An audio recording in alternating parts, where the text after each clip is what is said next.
अपराधी नहीं है, अतीक के अलावा अपराधी खाली अतीक के अलावा अपराधी नहीं है उत्तर प्रदेश में। अपराधी केवल वही है जिनको सरकार भेज रही है।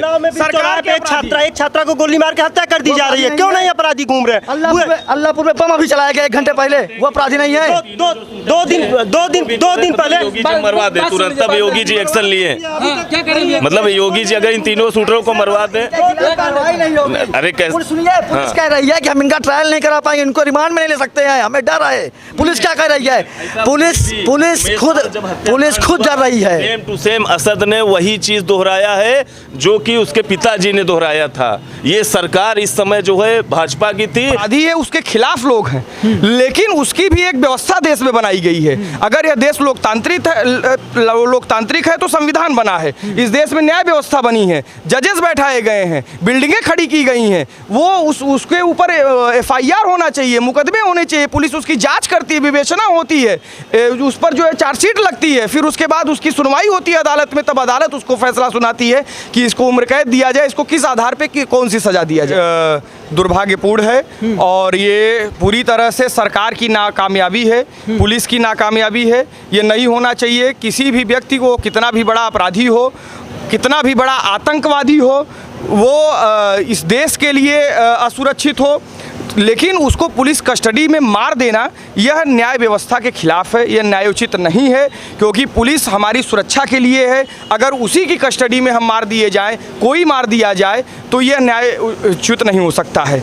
यह जो भी है, यह एक सरकार की नाकामयाबी के रूप में इसे देखा जाना चाहिए। लेकिन अपराध को जन्म देने वाले के साथ अगर मान लीजिए इनकेस हो जाता है तो इसको आप ये कैसे सकते हैं कि इसमें सरकार की नाकामी है? देखिए, मैंने आपको बता दिया कि इस देश में कानून है, न्यायपालिका है, इस देश में पुलिस है, पुलिस हमारी सुरक्षा के लिए लगाई गई है। अगर पुलिस की कस्टडी में कोई भी व्यक्ति हो, वो अपराधी है, सामान्य व्यक्ति है, अच्छा आदमी है, कोई भी व्यक्ति हो, अगर उसकी हत्या कर दी जाती है तो पुलिस की नाकामयाबी मानी जाएगी, सरकार की नाकामयाबी मानी जाएगी, और किसके ऊपर आरोप लगेंगे? कई ऐसे आरोपी हैं जिनको आज तक न्याय नहीं मिल पाया। 30 से ज़्यादा हत्या का मुकदमा है, 110 मुकदमे अतीक के ऊपर थे, लेकिन अभी तक कोई बोलने वाला नहीं आया था। योगी जी कहते भरे सदन में कि हम उनको मिट्टी में मिला देंगे, तो फिर क्यों? जनता इससे काफ़ी ज़्यादा, जो जनता का ओपिनियन है वो काफ़ी ज़्यादा। यह आप कैसे कह सकते हैं कोई नहीं बोलने वाला है? इस देश में लोकतंत्र है, सबको बोलने का अधिकार है, और कोई भी गलत काम करता है, कोई भी अपराधी है, उसके खिलाफ लोग हैं, लेकिन उसकी भी एक व्यवस्था देश में बनाई गई है। अगर यह देश लोकतांत्रिक है तो संविधान बना है, इस देश में न्याय व्यवस्था बनी है, जजेस बैठाए गए हैं, बिल्डिंगें खड़ी की गई हैं, वो उसके ऊपर FIR होना चाहिए, मुकदमे होने चाहिए, पुलिस उसकी जांच करती है, विवेचना होती है, उस पर जो है चार्जशीट लगती है, फिर उसके बाद उसकी सुनवाई होती है अदालत में, तब अदालत उसको फैसला सुनाती है कि इसको उम्र कैद दिया जाए, इसको किस आधार पे कौन सी सजा दिया जाए। लोगों का सवाल ये भी है कि कह रहे हैं कि जाति, धर्म, मजहब को देखकर योगी सरकार लगातार टारगेट कर रही है, और कई ऐसे माफिया हैं जो लगातार खुले घूम रहे हैं, उन पर कोई कार्रवाई नहीं होगी। क्या राय है? योगी जी निष्पक्ष रूप में कार्रवाई करते हैं, कोई जाति धर्म देख करके नहीं करते। जिन्हें कॉमन सेंस का अभाव है उन्हें को जाति धर्म दिखेगा। अभी विकास दुबे में कांड हुआ था तो उसमें जाति धर्म तब खाली ब्राह्मण दिख रहे थे। अच्छा। अब जब अतीक का हुआ तो फिर मुसलमान दिखने लगे। ऐसा कुछ भी नहीं है, योगी जी के लिए सब समान है, यहाँ जाति धर्म जैसा कुछ नहीं है।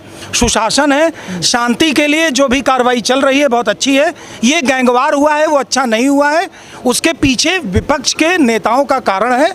इन्हें चुनाव जीतने के चक्कर में इन्होंने इतनी अच्छी कोर्ट की ट्रायल को के बाद जय श्री राम के नारे लगाते हैं वो, यही तो साजिश है। आप अभी जाइए किसी को मारिए, जय श्री राम लगाइए, योगी का नाम बदनाम, तो यही तो विपक्ष की साजिश है। बात करते हैं इस सरकार में जो है, ये सरकार हो या इसके अलावा भी सरकारें हों, ये सरकारें जो है धार्मिक उन्माद फैला के एक विशेष जाति समूह की राजनीति करती हैं, चाहे वो देश में अन्य सरकारें हों या प्रदेश की सरकारें हों। एक वोट बैंक की राजनीति करने के लिए इसको धार्मिक रूप दे दिया गया। जब चुनाव आते हैं, ये भारतीय जनता पार्टी जो सत्ता में है, और इसके विपरीत जो प्रदेश में सरकारें रह चुके हैं, जिनके सरकार में फले फूले हैं ये अतीक अहमद लोग, ये सरकारें हो, ये सरकारें एक दूसरे धर्म की राजनीति करने पे वो करती थी, और ये जो थे हमेशा से ये कैसे आरोप लगा सकते हैं? ये कैसे वोट आरोप- पाने के लिए- बात सुनिए, पूरी बात। वोट पाने के लिए जैसे राहुल गांधी अपने माथे पर चंदन लेप लेते हैं, कंठी माला पहन के अपने को भगवाधारी बनाने लगते आस्था हैं, जो उसी है, तरीके से ये आस्था मेरे किसी- कांग्रेसी भाई जो बता आस्था रहे हैं किसी के कि कहने जो की नहीं कंठी होती माला है। पहन के वोट मैं पाने के हिंदू तरफ- हूँ, ये तिलक लगाने पे नहीं पता चलेगा। ये वो देश है, ये वो देश नहीं है कि जो तिलक लगाएगा वही हिंदू होगा, जो मंदिर कैमरा लेके जाएगा वही पूजा करेगा। पूजा आस्था का विषय, पूजा घर में होती है, पूजा सड़क पे कैमरे के सामने नहीं होती कभी नहीं किए। है। दूसरी बात जब वोट ये मांगा हत्या वो की बात तो बता रहा हूँ।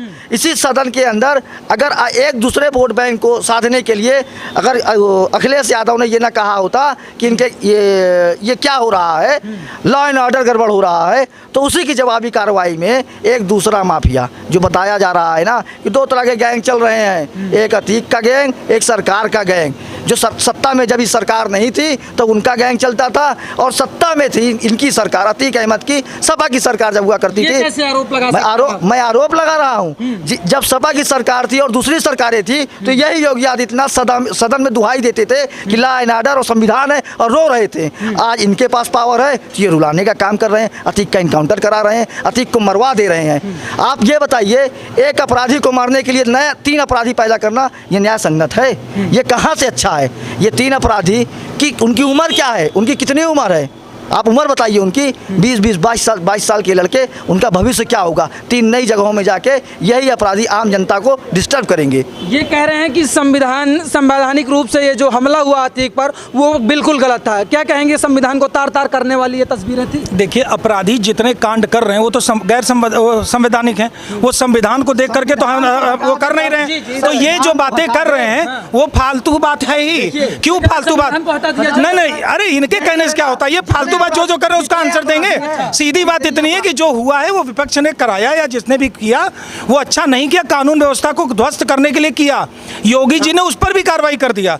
ये इससे बढ़िया शासन क्या चाहते हैं आप? 17 पुलिसकर्मी सस्पेंड कर दिए गए। कानून पहली बार, अरे इससे बड़ी बड़ी कार्रवाइयां कर डाली। आज आप हमें बताइए कौन अपराधी दिख रहा है सड़क पर घूमते हुए? कुछ अपराधी कोई नहीं हो रहा है। अपराधी नहीं है अतीक के अलावा। अपराधी खाली अतीक के अलावा अपराधी नहीं है उत्तर प्रदेश में। अपराधी केवल वही है जिनको सरकार भेज रही है।